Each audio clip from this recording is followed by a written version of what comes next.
На данный момент с апреля месяца, даже с марта месяца действует добровольческая миссия партии «Единая Россия».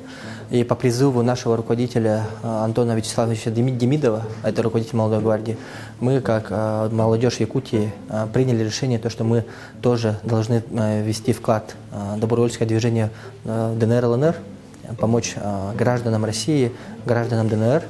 И мы понимаем то, что не только Москва или Санкт-Петербург должны вносить свой вклад, но и как мы, Республика Саха-Якутия, один из субъектов нашей России, должны показать то, что мы являемся частью одной большой страны, которая думает и работает по одному направлению. Мы разместились в палаточном лагере, это недалеко от Мариуполя. Есть поселок Никольское, Володарское, две наименования.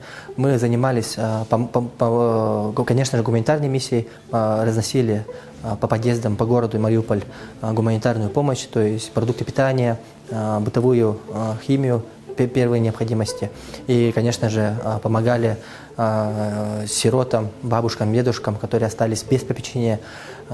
И второе направление – это, конечно, отправка людей, беженцев в сторону России, Таганрог и Ростов-на-Дону. И, конечно, половина всех беженцев выезжает, конечно, в Донецк, город, там, потому что уже есть родные, близкие. И мы с этим помогали. Выполняли списки, отправку, кто как, когда поедет, режим и так далее.